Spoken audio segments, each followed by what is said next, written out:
अस्सलामुअलैकुम dear students, नए lecture के साथ और चैप्टर नंबर 2 जिसका उन्वान है तश्कील पाकिस्तान, जिसके साथ हम आपकी खिदमत में एक बार फिर हाजिर हैं। तश्कील पाकिस्तान को लिखा है मियाँ बशीर अहमद ने, जो कि 1893 के अंदर पैदा हुए, जिनके वालिद का नाम जस्टिस मियाँ शाहदीन हमायूं था और वालिद से विरासती तौर पर उन्हें शेर व अदब के साथ जो है वो ज़ौक़ उन्हें मिला। तहरीक पाकिस्तान के वो एक नहायत सरगर्म रुकन रहे और इनका शुमार कायद आज़म के ख़ास रफ़क़ा में होता है। कायद आज़म से इनको बहुत ज़्यादा दिली लगाव था और मियाँ बशीर अहमद शायर भी रहे थे। सो तहरीक पाकिस्तान के दिनों में इनकी एक नज़म बहुत ज़्यादा मशहूर हुई, जिसका जो एक मिसरा था, मिल्लत का पासबा है मोहम्मद अली जना। उन्होंने 1971 के अंदर वफ़ात पाई और उनका अंदाज़ तहरीर अफसानवी था और तारीख़ के ऊपर उनके बहुत ज़्यादा गहरे असरात मुरतब हैं। इस वजह से तारीख़ी एतबार से उन्होंने बहुत सारे मज़ामीन और अफसाने लिखे भी हैं। मियाँ बशीर अहमद ने तश्कील पाकिस्तान को यहाँ पर जो है वो बयान किया है और हम खुलासा उसका बयान करने से पहले मुश्किल अल्फाज जो सबक के हैं उसको हम आपके सामने यहाँ पर लिखेंगे ताकि आपके बहुत ज़्यादा अच्छे तरीके से आपको सबक की जो है वो समझ आ सके। उसमें से पहला हमारे पास जो मुश्किल लफ्ज़ है हमारे पास वो है तश्कील, जिसको हम नाम देते हैं जी वजाहत का।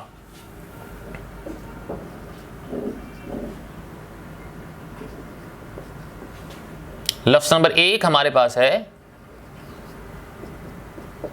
तश्कील, जिसका मतलब है वजाहत, जबकि लफ्ज़ नंबर 2 हमारे पास यहां पर मौजूद है औरंगज़ेब आलमगीर।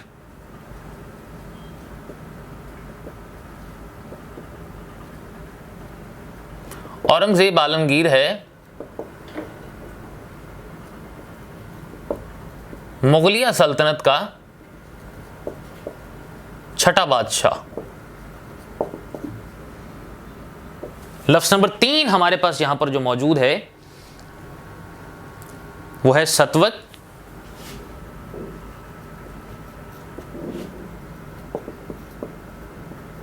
जिसका मतलब है शान शौकत, जबकि चौथा लफ्ज़ हमारे पास यहां पर मौजूद है वो है तनज़्ज़ुल, जिसका मतलब है ज़वाल। पांचवां लफ्ज़ हमारे पास यहां पर मौजूद है वो है वस्त, जिसका मतलब है दरमियान, जबकि छठा लफ्ज़ हमारे पास यहां पर मौजूद है वो है तकमील,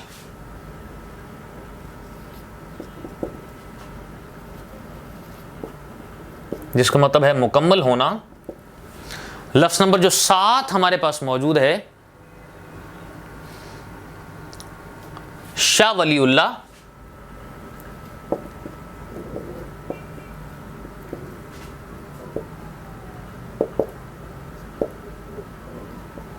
इसका मतलब है बरसगीर के जो आलिम रहे हैं और जिन्होंने इस्लाम की तबलीग और इरशाद जो है की, उस वजह से इनका नाम बहुत ज़्यादा मशहूर रहा है। ये अपने दौर के मुहद्दिस भी गुजरे हैं। कुरान पाक का इन्होंने तर्जमा भी जो है वो अपने दौर ज़िंदगी के अंदर उन्होंने उसको लिखा भी है और फ़िक़्ह पर भी बहुत सारी उन्होंने किताबें लिखी हैं उसमें से। अगला हमारे पास जो लफ्ज़ हमारे पास है वो है वाक़फ़ियत, लफ्ज़ नंबर 8, जिसका मतलब है जान पहचान। लफ्ज़ नंबर 9 हमारे पास मौजूद है वो है मुआशरती तक़रीब,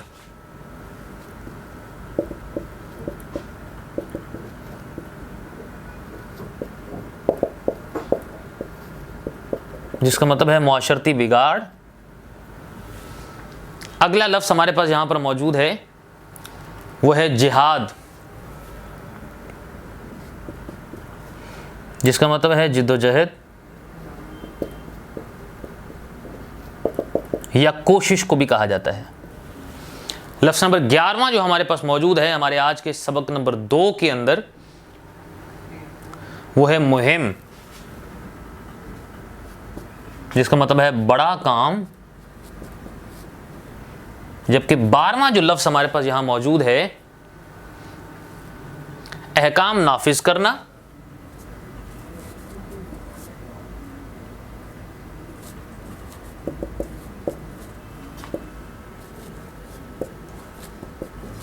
जिसका मतलब है हुक्म जारी करना।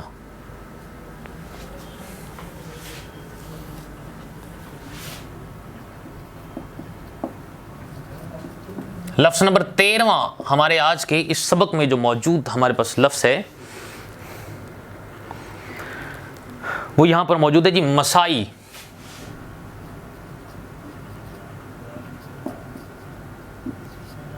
जिसका मतलब है कोशिश। जबकि लफ्ज़ नंबर जो 14 हमारे पास है वो है गद्दारी।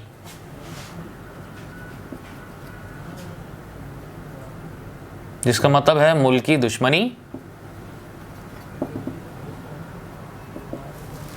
15वां लफ्ज़ हमारे पास यहां पर मौजूद है बालाकोट।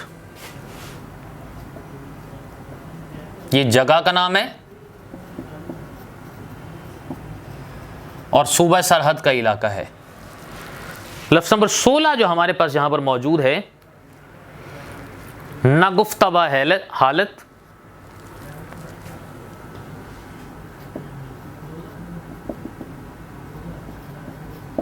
जिसका मतलब है नाकाबिले बयान हालत।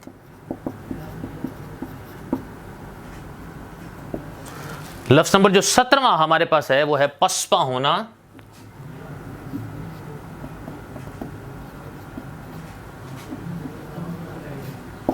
जिसका मतलब है शिकस्त खाना। जबकि लफ्ज़ नंबर 18वां हमारे पास है बेरुखी। जिसका मतलब है बेमुरव्वती। 19वां लफ्ज़ हमारे पास है नमक छिड़कना।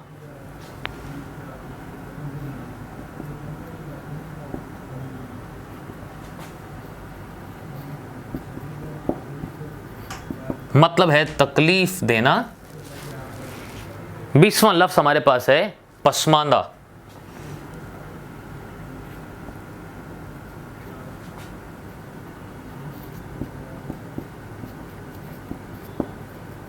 जिसका मतलब है पीछे रह जाने वाला। अगला लफ्ज़ हमारे पास है आंखें खुलना।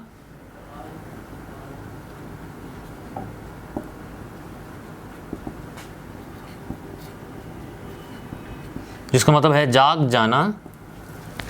जबकि 22वां जो लफ्ज़ हमारे पास है वो है कदामत पसंद।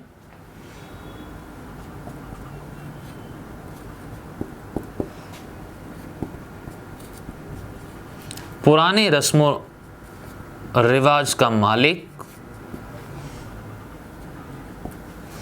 23वां जो लफ्ज़ हमारे पास मौजूद है आगाह करना।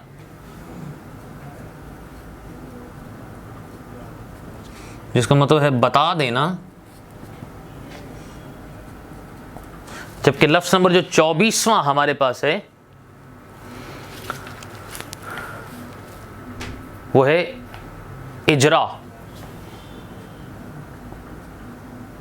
जिसका मतलब है जारी करना। जबकि लफ्ज़ नंबर 25वां जो हमारे पास है वो है कदरदानी।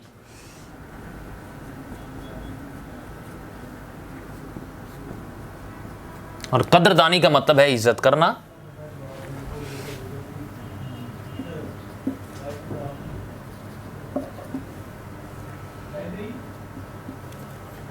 लफ्ज़ नंबर 26वां हमारे पास जो मौजूद है वो यहां पे वो है मुहाल।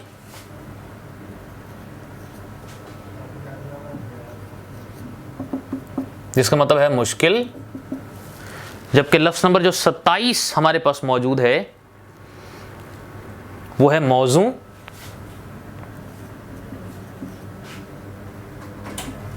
जिसका मतलब है मुनासिब। लफ्ज़ नंबर 28 हमारे पास मौजूद है असबाब बगावत हिंद।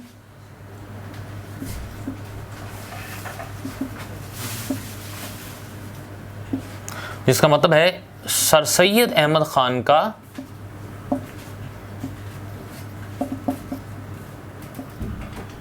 मशहूर रिसाला।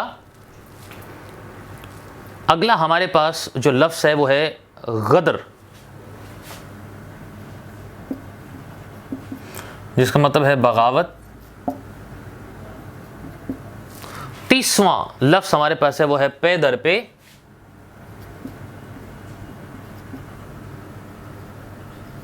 जिसका मतलब है मुसलसल। 31वां लफ्ज हमारे पास है ख्वाब गिरा।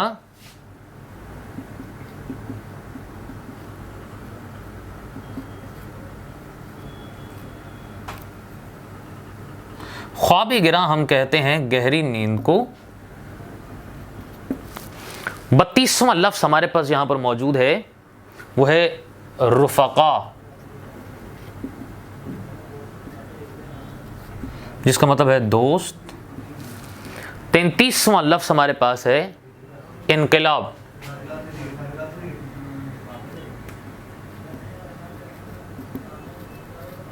जिसका मतलब है तब्दीली। अगला हमारे पास जो लफ्ज है इल्मुल कलाम,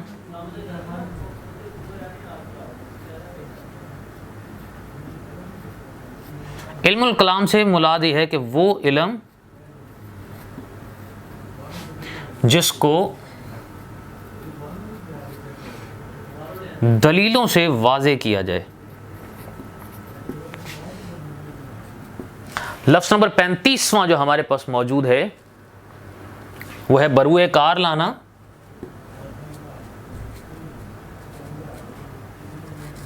यानी अमल में लाना।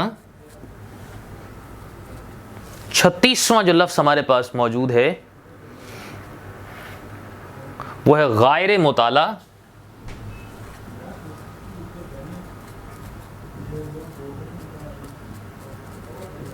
वो है जिसका मतलब है गहरा मुतालिया।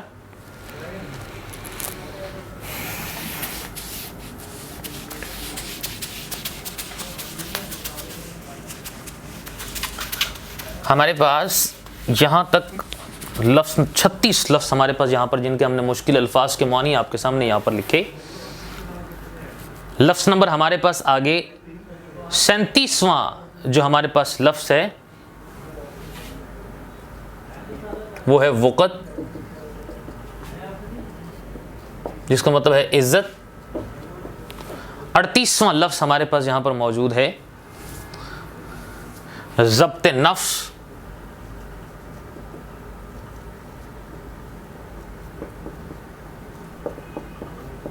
जिसका मतलब है बर्दाश्त करना। जबकि 39वां लफ्ज़ हमारे पास है खुदी,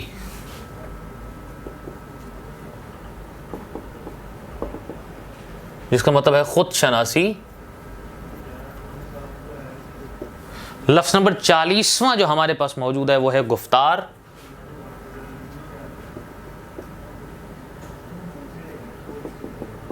जिसका मतलब है गुफ्तगू या बातचीत।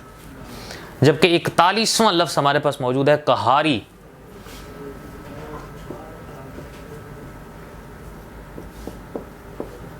जिसका मतलब है कहर करने वाला। 42वां लफ्ज़ हमारे पास मौजूद है कुद्दूसी,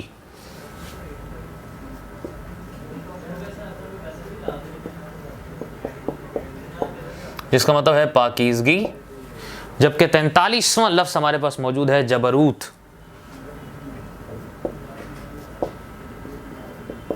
जिसका मतलब है दबदबा, शान व शौकत। लफ्ज़ नंबर 44वां हमारे पास मौजूद है वो है अनासिर, जिसका मतलब है अंसर की जमा।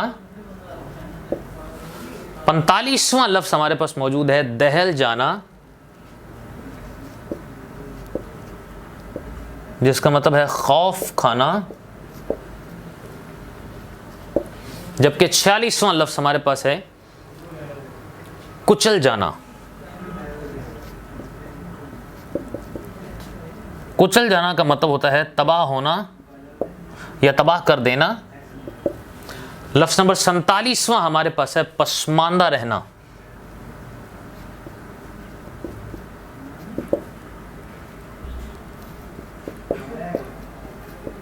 पीछे रह जाना, जिसका मतलब है। 48वां लफ्ज़ हमारे पास मुंजमिला, जिसका मतलब है कल से। 49वां लफ्ज़ हमारे पास यहां पर मौजूद है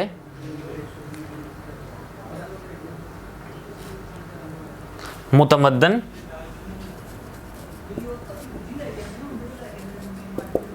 जिसका मतलब है मुहज्जब।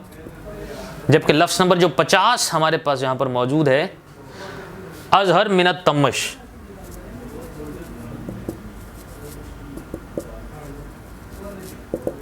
जिसका मतलब है सूरज से ज्यादा रोशन।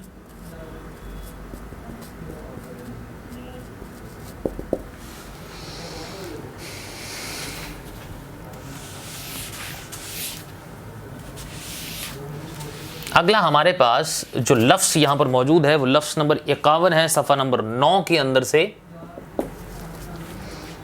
सफ़ा नंबर 9 पे हमारे पास जो टेक्स्ट बुक है उसके अंदर लफ्ज़ नंबर 51 है हमारे पास, तनसीख,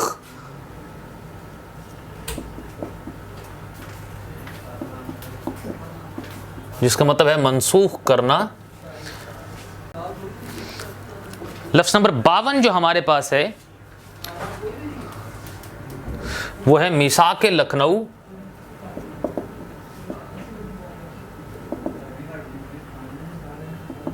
जिसका मतलब है मुसलमानों और हिंदुओं के माबैन मुआहदा।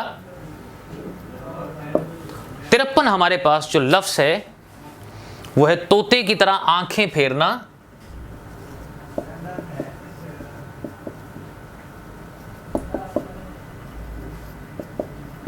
जिसका मतलब है बेवफाई करना।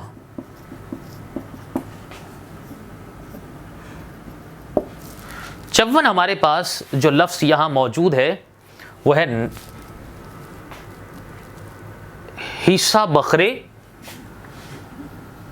बकरे करना, जो मतलब इसका है कि टुकड़े टुकड़े करना।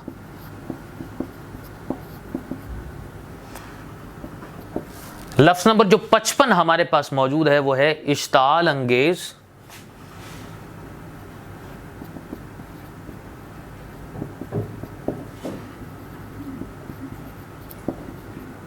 इसका मतलब है गुस्सा दिलाने वाली। 56 हमारे पास जो लफ्ज़ यहां पर मौजूद है वो है हट धर्मी,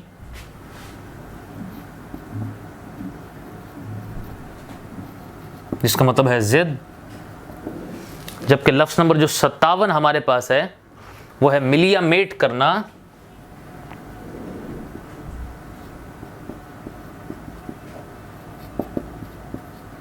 मतलब है तबाह करना। जबकि लफ्ज़ नंबर 58 हमारे पास है मुसम्मम इरादा करना,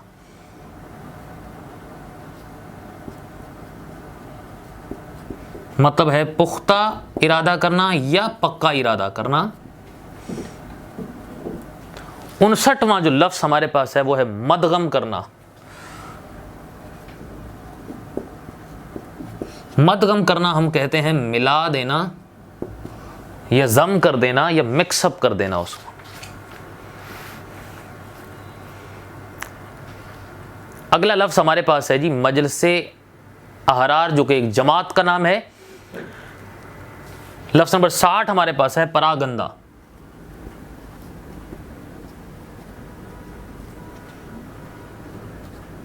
जिसका मतलब है मुंतशिर करना।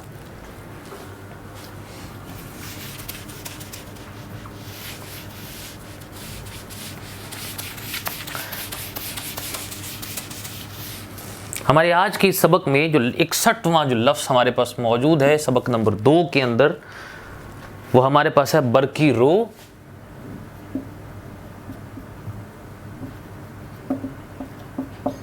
जिसका मतलब है बिजली की लहर। 62वां जो लफ्ज़ हमारे पास है मरात,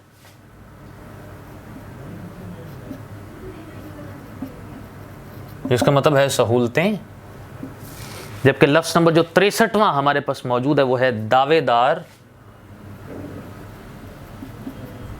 मतलब है अपना हक जताने वाले।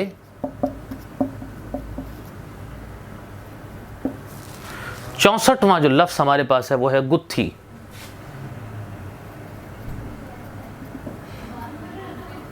जिसका मतलब है उलझन या मसला। 65वां लफ्ज़ हमारे पास है वो है ठुकरा दिया, जिसका मतलब है रद्द कर दिया। जबकि 66वां लफ्ज़ हमारे पास है मुनाकिशात,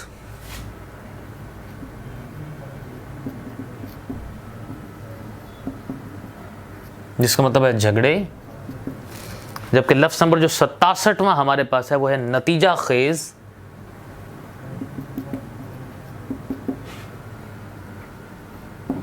जिसका मतलब है नतीजा पैदा करने वाली।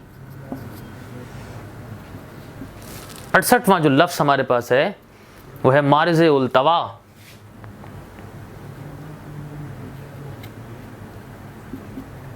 जिसका मतलब है टालना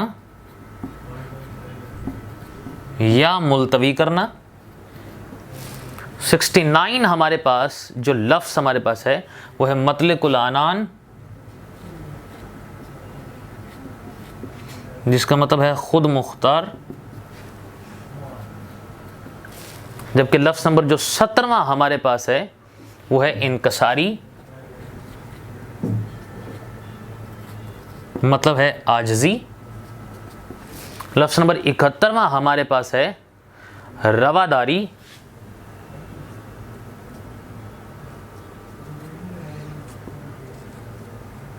जिसका मतलब है बेतासुबी। जबकि गर्दे राह हमारे पास लफ्ज़ नंबर 72,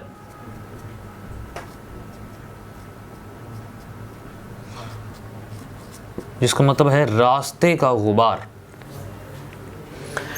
हमारे मुश्किल अल्फाज के मौनी यहाँ पर अपने इख्तिताम को पहुँचते हैं।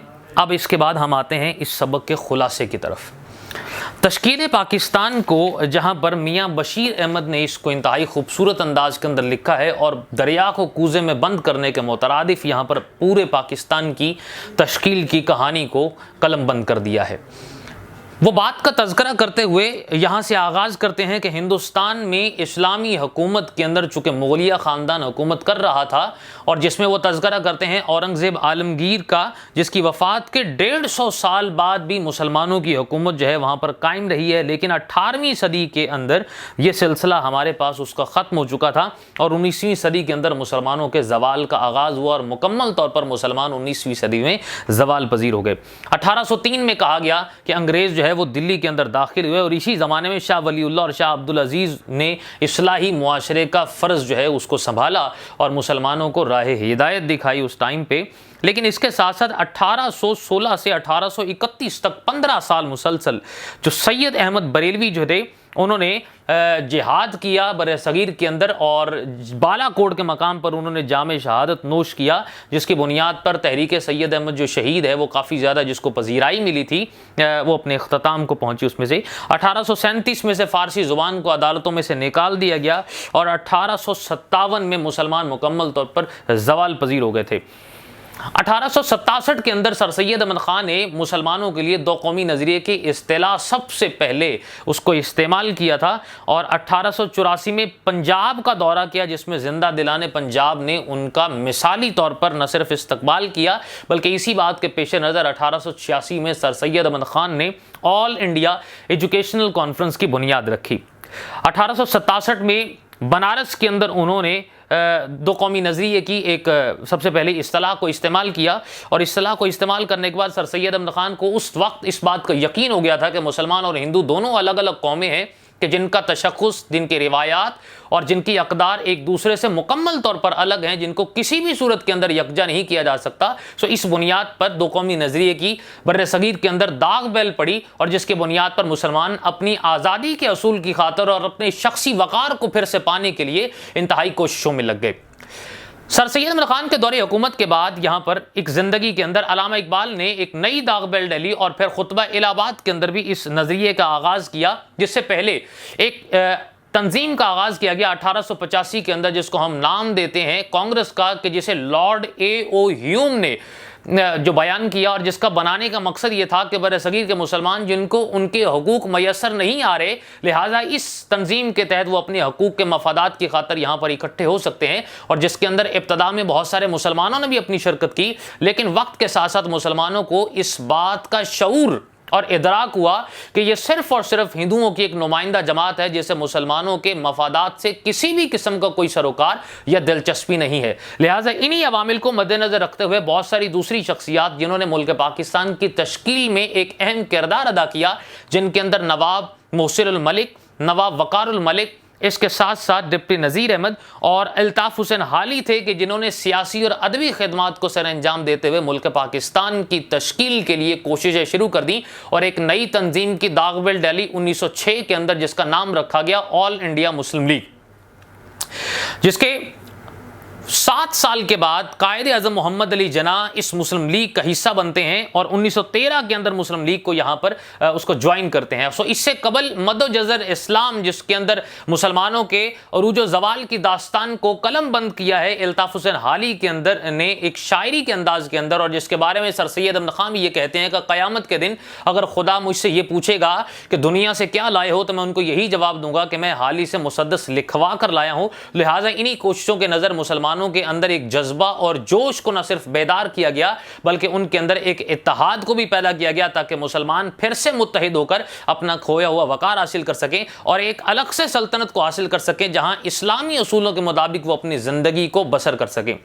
इन्हीं अवामिल के पेश नज़र 1906 के अंदर मुस्लिम लीग वजूद के अंदर आती है और फिर कायदे आज़म की काविशों की बुनियाद 1916 के अंदर मिसाक लखनऊ कायम होता है, जिसके बाद 1928 में एक नेहरू रिपोर्ट पेश की जाती है जिसको कायदे आज़म रिजेक्ट करते हैं और 1929 के अंदर अपने नए 14 नुकात से मुस्लिम जो उम्मत है जो बर्रे सगीर के अंदर जो रह रही है उसको रोशनास करवाते हैं उससे। और फिर 1940 के अंदर करारदाद पाकिस्तान के, जिसके अंदर मुसलमानों के लिए एक अलग वतन के तशख़्ख़ुस और एक मंजिल का तयन किया जाता है और 7 साल के मुसलसल काविशों के अंदर, जिसके अंदर हमारे पास शिमला कॉन्फ्रेंस भी आती है, हमारे पास क्रिप्स मिशन भी आता है, हमारे पास 3 जून 1947 3 जून 1947 का मंसूबा भी आता है, जिसके तहत मुल्क पाकिस्तान और बर्रे सगीर की मुकम्मल तौर पर तकसीम होती है और जिसके नतीजे में पाकिस्तान वजूद के अंदर आता है और फिर जिसका नाम पाकिस्तान और उसके बाद आईनी एतबार से इस्लामी जमहूरिया पाकिस्तान जिसका नाम रखा जाता है, जहां मुसलमान एक अलग फलाही रियासत को बनाने में कामयाब हो जाते हैं और आज़ादाना तौर पर अपनी ज़िंदगियों को इस्लाम के असूलों के मुताबिक गुजारने की कोशिश करते हैं। और यही वो एक मुल्क है कि जिसको इस्लाम के मुताबिक प्रैक्टिस करने की कोशिश की जाती है। सो मियाँ बशीर अहमद यहाँ पर तश्कील पाकिस्तान की रोदात को इंतहाई अच्छे अंदाज के अंदर बयान करते हैं और मुख्तसर अंदाज के अंदर इस बात का तज़किरा करते हुए नजर आते हैं कि मुल्क पाकिस्तान मुगलिया सल्तनत के जवाल से लेकर 20वीं सदी के दरमियानी जो उसका जो दरमियान है, उसका जो वस्त है, वहां तक मुल्क पाकिस्तान की तश्कील कैसे हुई और एक नई आज़ाद सल्तनत जो सिर्फ और सिर्फ मुसलमानों की थी वो मार्ज वजूद के अंदर किस तरह से आई। हमारे पास तश्कील पाकिस्तान के हवाले से इस बात का तज़किरा यहाँ पर अपने इख्तिताम को पहुँचता है। अपने एक नए लेक्चर के साथ दोबारा आपकी खिदमत में हाजिर होते हैं। इजाज़त दीजिए, अल्लाह हाफिज़।